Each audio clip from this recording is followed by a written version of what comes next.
É, pessoal, hoje a gente tem muitas novidades da DC, porque assim, ó, surgiu essa notícia aqui de que originalmente nos planos do Snyder, o último filme que iria acontecer seria um filme do Flashpoint, para justamente reiniciar o universo da DC. Vamos comentar sobre isso, porque isso também envolve uma questão do Flash Reverso no filme do Flash, o filme antigo do Flash que não aconteceu. Tem também essa entrevista do The Rock comentando sobre os bastidores da Warner e o cancelamento de todos aqueles planos do Adão Negro. É o The Rock começando a falar, será que algum dia a gente vai ter a verdade completa disso tudo que aconteceu? E além disso, tem uma pequena novidade envolvendo o Superman Legacy, que aponta para um possível ator que pode fazer o Jimmy Olsen. E no fim, para aproveitar esse vídeo, eu também vou comentar o último episódio de Minhas Aventuras com Superman, que foi bem bacana. E agora estão prometendo Mr. Mxyzptlk, com visual de Dragon Ball Z. Olha só isso daqui, gente, é Dragon Ball Z total. Então assim, ó, tem muita coisa pra gente comentar.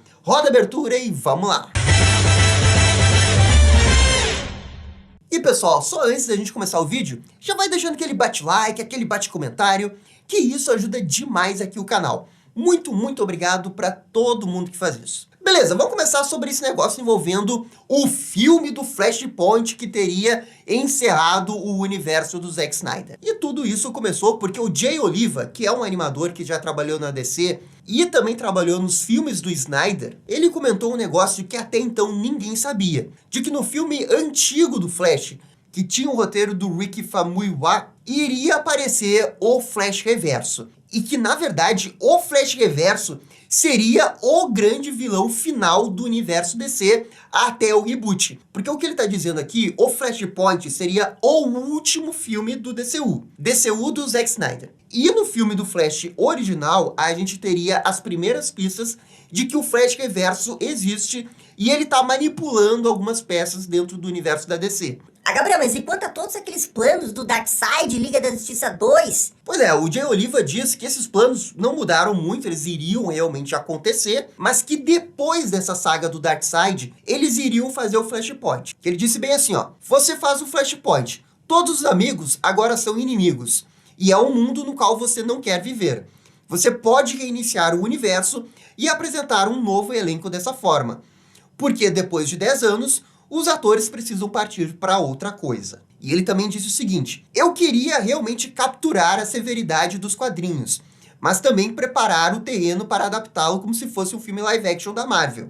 Você pode imaginar Jason Momoa lutando contra Gal Gadot e depois tendo toda aquela história de amor? Agora, se isso é verdade ou não, se realmente estava nos planos do Zack Snyder de depois dos eventos do Darkseid realmente acontecer um Flashpoint, isso agora a gente nunca vai realmente saber, mas realmente tem uma certa lógica disso acontecer, porque vários personagens ao longo do DCU do Zack Snyder iriam acabar morrendo. Eu acho realmente que a única alternativa que eles teriam para fazer depois de matar um monte de personagens da Liga seria rebootar. E o conceito do Flashpoint é sempre um conceito muito maneiro, muito massa velho, que se pode fazer para rebootar um universo. Pelo menos o conceito clássico ali do Flashpoint das HQs. Isso eu acho que seria uma boa ideia, porque uma das críticas que se fazia do universo do Zack Snyder é que ele iria realmente matar essas pessoas e numa possível continuidade de universo, seria insustentável você continuar o universo sem a Mulher Maravilha, por exemplo, porque ele queria matar a Mulher Maravilha. Então por isso que eu acho que poderia dar certo. Agora, eu também acho um pouco curioso que nunca tinham comentado isso antes. E é por isso que eu não sei necessariamente se isso realmente é verdade, ou se isso foi de alguma forma verdade, ou se isso em algum momento foi só uma ideia que eles pensaram, até porque o Snyder sempre comentou muito sobre os planos dele, né? E até então, tudo que a gente sabia é que o plano dele iria até o Darkseid. Inclusive, existem duas versões do plano dele. Uma que precede as gravações do Liga da Justiça. Esse plano na internet o pessoal sempre critica, mas até onde se sabe, esse plano tinha sido descartado em algum momento e veio um outro plano. E é esse plano que supostamente o Snyder fez durante as gravações do Liga da Justiça, que ninguém sabe como é que terminaria.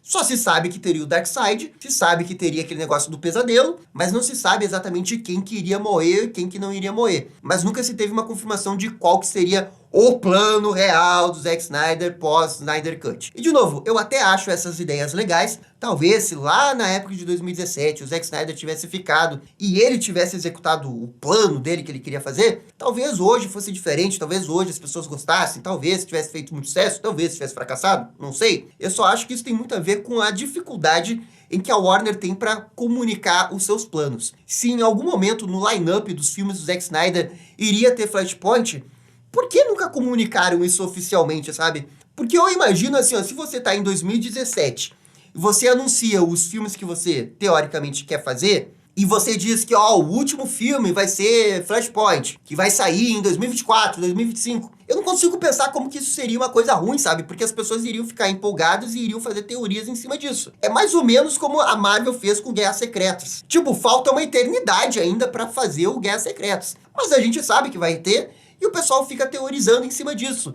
E, numa forma geral, acaba sendo bom pro hype da Marvel. Eu acho que a DC poderia ter feito isso em 2017. É só que ali a DC, a Warner, em 2017, não tinha a convicção do Zack Snyder. Inclusive, ela queria trocar o Zack Snyder e foi o que aconteceu. Trocou e começou a mudar tudo. Mas, num universo alternativo onde eles continuaram com o Zack Snyder, eu acho que faria sentido eles divulgarem o plano, né, de uma forma abrangente, né, até onde vai o universo Zack Snyder. E depois fazer o tal do reboot. O reboot em si, o Flashpoint, eu acho que seria uma boa ideia, porque dependendo da situação de como estaria o universo pós-saga do Darkseid, talvez o Flash viajasse no tempo tal qual acontece ali no Guerra de Apocalipse, sabe? De um jeito ou de outro, na teoria, essa ideia do Flash Reverso tá por trás de várias coisas que fossem acontecer, e no final ele fosse o último vilão antes do reboot, sabe? É uma ideia legal. Só que, claro, eles teriam que fazer uma adaptação, porque o Flash Reverso, como a gente bem sabe, não é exatamente o vilão do Flashpoint. A culpa toda é do Barry. Se o Flash Reverso manipulasse o Barry ao ponto dele querer fazer um novo universo, ok, aí eu acho que iria acontecer alguma coisa legal. Mas com certeza, do jeito que eles estão explicando aqui, teria que ter uma adaptação do roteiro,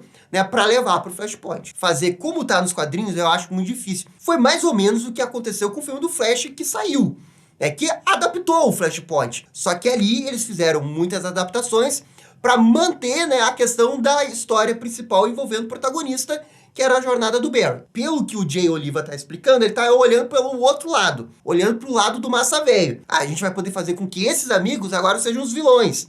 A Mulher Maravilha era amiga, agora vilã. Aquaman, vilão agora. Que sempre foi uma parte do Flashpoint que o pessoal sempre gostou. Não é exatamente o que faz o Flashpoint ser uma boa história, mas pelas descrições, poderia dar um filme legal. É só que agora também não adianta ficar revelando 300 planos do que iria acontecer, porque nunca vai acontecer isso daí. Se um dia acontecer alguma coisa do Zack Snyder, eu acho que vai ser no máximo ali na parte da animação, e no máximo terminando a invasão do Darkseid. Isso é realmente o máximo que eu consigo ver de um dia eles terminarem, né, o planejamento do Snyder Cut. Eles continuarem depois e fazer o Flashpoint, aí eu acho muito difícil. Como um exercício de EC numa realidade alternativa onde todos esses planos seguiram, talvez tivesse dado certo. Porque são filmes, na teoria, bem massa velho, mas de um jeito ou de outro, é legal ficar sabendo que eles tinham um plano, né, para continuar pós-Darkseid, né, até para corrigir, né, as mortes que eles iriam fazer e depois dar a outros atores. Era uma ideia legal e poderia ter dado certo sim. Mas se realmente daria certo, isso a gente nunca vai saber. E beleza, agora vamos falar da outra coisa, que é essa entrevista que o The Rock deu, que ele responde por que a Warner não continuou com os planos do Adão Negro. E o The Rock disse que todo o projeto do Adão Negro, ali incluindo o Superman Henry Cavill e tudo mais, se envolveu numa espécie de vórtex, né, envolvendo a Warner e a nova liderança que ela estava passando ali. E o ponto é que ele não está falando só da mudança de liderança que aconteceu ali na época do Zaslav. Ele vai até um pouco antes. Né? Durante as gravações do Adão Negro, já tinha a questão das mudanças da Warner que estavam acontecendo. Porque realmente aconteceram muitas mudanças de gestão dentro da Warner. Tanto da Warner Media, quanto agora da Warner Discovery. E o ponto principal que ele fala ali é que ele não concorda filosoficamente com o que aconteceu com Adão Negro, mas que ele respeita. E ele até deu um exemplo de futebol americano, que é como se fosse um novo dono de uma franquia da NFL, né, e que decidiu mudar tudo. Mesmo que eles tenham o melhor quarterback de todos os tempos da NFL, se aquele cara que chegou e comprou a franquia da NFL não acredita no potencial daquele cara, ele vai mudar e não vai ter o que fazer. Esse foi basicamente o argumento do The Rock. E além disso, ele também comenta que tudo isso, no final das contas, é um grande mistério para ele. O que, de fato, levou a eles não quererem continuar com as coisas do Adão Negro. Porque ele entende a mudança, mas ele nunca entendeu o porquê eles quiseram mudar. E bem, toda essa análise aqui do The Rock, ok, ela faz muito sentido. Só que nessa entrevista mesmo, o The Rock deu uma viajada, porque ele diz ali que o Adão Negro foi um sucesso de bilheteria, que ele conseguiu uma boa estreia mundial, a maior estreia do The Rock e tudo mais, e que para um super-herói que estava começando, eles conseguiram fazer muita coisa, e que também não teve China, e que se tivesse China, poderia conseguir mais 100 milhões de dólares. O que, convenhamos, não é assim tão fácil de conseguir 100 milhões de dólares na China. O ponto principal é que na cabeça do The Rock, o Adão Negro realmente fez sucesso, velho. E esse é o ponto que eu não concordo nessa análise. Pra mim, ele tá se iludindo. O filme do Adão Negro fez uma bilheteria fraca porque o fator Henry Cavill que eles tanto usaram para vender o filme nas últimas semanas antes da estreia do Adão Negro não foi um fator que realmente levou a galera pro cinema, porque a verdade seja dita, uma cena pós-crédito, por mais legal que ela seja, ela nunca vai ser o suficiente para fazer um filme conseguir uma boa bilheteria ou pro público gostar do filme. Eu acho que houve uma super expectativa em cima do fator Henry Cavill que realmente não se confirmou em números de bilheteria. E também porque esse filme do Adão Negro não foi bom. O The Rock fala com muito orgulho que eles conseguiram fazer um bom casting, a Sociedade da Justiça. É verdade, eles conseguiram um bom casting da Sociedade da Justiça. Até o The Rock no casting de Adão Negro é uma boa ideia. É só que no papel a história nunca evoluiu de uma maneira legal, o filme é bem decepcionante, teve aquela criança lá que fica de skate o tempo todo, e algumas coisas podem afundar um filme. E a história do Adão Negro, por mais bem intencionada que ela seja, afunda o filme. Eu até não acho que o Adão Negro seja horroroso, meu Deus do céu, mas ele é um filme totalmente genérico e esquecível, e hoje em dia, ser genérico, só ter a estrela ali, não é o suficiente, sabe? E o outro ponto é que o Adão Negro não fez uma boa bilheteria. Ele fez ali 396, quase 400 milhões. É pouco para um filme que custou 250 milhões de dólares. Se o filme tivesse custado 100 milhões, bem, aí você ia estar falando de um super hit da DC. Custou 100, ganhou 400. Ótimo. Mas não foi isso que aconteceu. Eles gastaram 250. Sabe-se lá quanto que o The Rock ganhou nessa brincadeira aí. Quanto que o orçamento foi pro salário do The Rock. Então, assim, era um filme inflacionado que precisava fazer muito dinheiro, mas mesmo se tivesse feito 100 milhões extra que ele estava sonhando na China, o filme não teria se pagado. Então, assim, o The Rock, ele tá criando uma narrativa de que foi só culpa da mudança de gestão, enquanto que ele ignora o que realmente aconteceu no filme dele. O filme dele flopou. Não tem o que fazer, gente. Então, sim, foi culpa da nova gestão do James Gunn, mas não foi só isso. A verdade é que ele entrou numa queda de braço com o James Gunn, e como o filme dele fez pouca bilheteria, isso acabou aumentando a argumentação que o James Gunn iria dar para fazer o soft reboot dele. Porque se o Adão Negro tivesse feito uma boa bilheteria, sei lá, 600 milhões, 700 milhões, o The Rock teria o argumento do dinheiro, da audiência. Mas ele não teve isso. O The Rock teve um sonho, que era ele controlando uma parte do universo da DC, que não se confirmou, porque esse universo acabou indo cair nas mãos do James Gunn. E na disputa da queda de braço, o James Gunn ganhou. Mas eu também concordo com ele que tem coisas nebulosas que aconteceram ali na Warner entre abril até novembro, que evidenciavam a bagunça que era a Warner, principalmente ali no comando da DC. O Hamada não tinha poder nenhum, o The Rock conseguiu fazer o que ele queria, sob a autorização do Zaslav ou de alguma outra pessoa ali dentro da Warner. Só que a Warner permitiu que o The Rock assumisse parcialmente o controle no momento que nem ela sabia que queria isso. Era claro que quando fosse chegar o cara que eles realmente queriam contratar para seguir os planos da DC, iria puxar o tapete do The Rock, que foi o que aconteceu. O James Gunn puxou o tapete do The Rock. E puxou com autonomia, porque o The Rock não tinha nenhuma argumentação para ele continuar. O filme dele flopou, foi mal de crítica, o público também não gostou muito do filme. A única coisa que meio que se salvou ali era a questão do Superman voltando. O pessoal acreditou que o Superman iria voltar. Bem, 2 meses depois, o James Gunn, né, tirou o Henry Cavill também. E vendo a entrevista, parece realmente que o The Rock realmente acreditava no projeto do Adão Negro. Realmente queria contar aquela história. Ele não estava fazendo aquilo só porque ele iria ficar mais rico, sabe? Ele iria ganhar mais dinheiro, ele iria ficar no holofote. Claro que ele estava fazendo por isso, mas eu acho que ele realmente queria contar aquela história. É só que tudo aquilo que ele apostou não se confirmou em números depois na bilheteria do Adão Negro. Então, na perspectiva da Warner, eu entendo por que ele foi deixado de lado. Mas agora, tipo, quase um ano depois do Adão Negro, e o filme do Flash fez menos bilheteria que o Adão Negro, e o filme do Shazam também fez menos bilheteria, nos faz refletir se talvez o Adão Negro fez uma bilheteria acima do que era esperado. E assim, ó, eu acho que não. Eu acho que a bilheteria fraca do Shazam 2 e a bilheteria fraca do Flash tem a ver com o fracasso do Adão Negro e tem a ver com o que o James Gunn anunciou ali em janeiro, que mudou o planejamento todo e com o hype que o filme do Flash nunca se confirmou. Sabe, é uma bola de neve que foi aumentando e acabou contribuindo para o filme do Flash fazer uma bilheteria bem ruim. Mas se o filme do Flash tivesse sido lançado no lugar do Adão Negro, e o Adão Negro tivesse sido lançado agora, com certeza o filme do Adão Negro agora teria feito bem menos do que fez lá em outubro. Mas enfim, isso aqui também é só a minha opinião. E beleza, agora eu vou falar um pouco sobre o Superman Legacy. Porque a novidade do Superman Legacy vem do Instagram do James Gunn. Porque ele começou a seguir o ator Skyler Gisondo. E o pessoal já estava especulando que o Skyler poderia ser o Jimmy Olsen do James Gunn. E é só, desde que esse nome começou a surgir na internet, muitos fãs vêm dizendo, né, que ele tem que ser o Jimmy Olsen, né, porque ele tem a cara do Jimmy Olsen. E assim, de fato ele parece com o Jimmy Olsen, ele tem aquele jeito meio Jimmy Olsen, que poderia ficar muito legal no filme Superman Legacy. Mas assim, ó, realmente não me parece que eles iriam conversar James Gunn e o Skyler, né, quer fazer o papel do Jimmy Olsen no meio da greve, sabe? Talvez isso já tivesse sido definido antes da greve, talvez. Mas eu também lembro, né, que antes da greve teve uma avalanche de novos atores confirmados e não revelaram Jimmy Olsen. Então talvez eles não tenham realmente, né, fechado com o Jimmy. O que eu acho é que talvez seja ele, me parece ser um bom nome, mas antes de sair do final da greve dos atores, isso não vai acontecer. E agora sim, aproveitando o vídeo, deixa eu falar aqui do último episódio de Minhas Aventuras com Superman, que foi o episódio 6. E esse é o episódio, né, que continua aquele cliffhanger envolvendo o Jimmy sendo sequestrado por um gorila, que nesse episódio se confirmou mesmo ser o Monsieur Mallah. Só que nesse episódio ele não estava sozinho.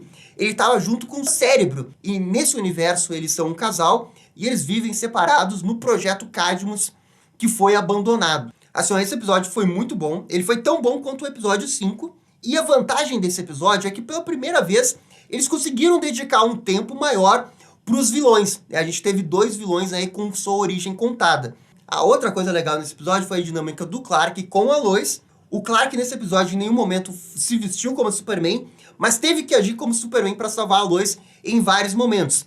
E a dinâmica deles ali de novo funcionou, porque no último episódio eles estavam brigados, teve a continuação dessa plot, e isso culminou no desenvolvimento de personagens para eles, e a Lois perdoando o Clark no final. E quando eles conseguem resgatar o Jimmy revela que já sabia que o Clark era o Superman. Então ele também estava guardando o segredo da Lois. E eu não sei, eu achei toda essa dinâmica muito legal. Eu sei que a internet estava reclamando do jeito que a Lois reagiu à notícia do Clark, mas cara, uma semana depois desse episódio, eu ainda acho que foi bem legal, e eles conseguiram, né, fazer o drama para esse episódio, e no final agora eles estão de novo amigos, sabe? Se todo personagem vai reagir perfeitamente a uma notícia que ele recebe, nunca vai ter história, sabe? Tem que ter drama. Não, eu quero que tenha alguma coisa acontecendo, tem que ter algo de interessante acontecendo. E nesse episódio eu acho que eles conseguiram equilibrar de novo muito bem a dinâmica do Clark com a Lois, e o Jimmy de novo separado, mas o Jimmy entrando de novo no grupo no final e fazendo o encaixe que eles precisavam, e com todo mundo participando da cena final. Isso foi excelente. Então, gostei muito desse episódio, o desenho continua com essa ascensão, e agora tem essa expectativa do episódio 7, porque já saiu o teaser, e foi confirmado que vai aparecer o Mr. Mxyzptlk. E o visual do Mr. Mxyzptlk que parece que saiu direto de um anime do Dragon Ball. Que assim, ó, o pessoal tá reclamando do visual do Mr. Mxyzptlk, pelo amor de Deus, né? Reclamar desse visual aqui não dá, né? O visual tá irado, bem anime, bem Dragon Ball, combina totalmente com a vibe do Minhas Aventuras com Superman. E eu acho que esse episódio pode ser o episódio que vai fazer todo mundo ficar muito louco. Até porque na descrição eles estão falando que o Clark e a Lois vão ter um encontro e o Mr. Mxyzptlk meio que vai levar eles pro multiverso. Imagina que loucura é isso aí. Então assim, ó, eu sei que tem algumas pessoas que não estão gostando do visual dos vilões, não estão gostando do jeito que a série tá tratando os vilões. Mas, cara, eu não consigo ver esse hate todo. Gostei do Monstro Malá, gostei do Cérebro, gostei do Parasita. Gostei que o Parasita apareceu de novo aí no último episódio, o Professor Ivo. Olha, eu acho, sinceramente, que o pessoal tá exagerando um pouco nessas críticas, né, de que o vilão não tá muito parecido do jeito que eu quero. Nem sempre é do jeito que você quer. E tá tudo bem nisso, porque tem que ver a proposta do desenho, a história, o episódio em si. E nenhum episódio até agora foi ruim, nenhum episódio. E teve uns episódios que foram muito bons. Então, Minhas Aventuras com o Superman continua surpreendendo, esse episódio foi muito bom e tô muito na expectativa de ver Mr. Mixpill. Mas enfim, gente, tinha muita notícia, eu tentei resumir tudo nesse vídeo. Por favor, comentem aqui. E no mais, gente, é isso daí, muito obrigado e dá DC. E esse foi o vídeo com as novidades da DC. E aí, gostaram? Não gostaram? Deixem suas opiniões nos comentários. E se curtiram o vídeo, deixe aquele joinha. E inscreva-se no canal para ficar sabendo absolutamente tudo sobre Batman. Obrigado, gente, e até a próxima. Tchau, tchau.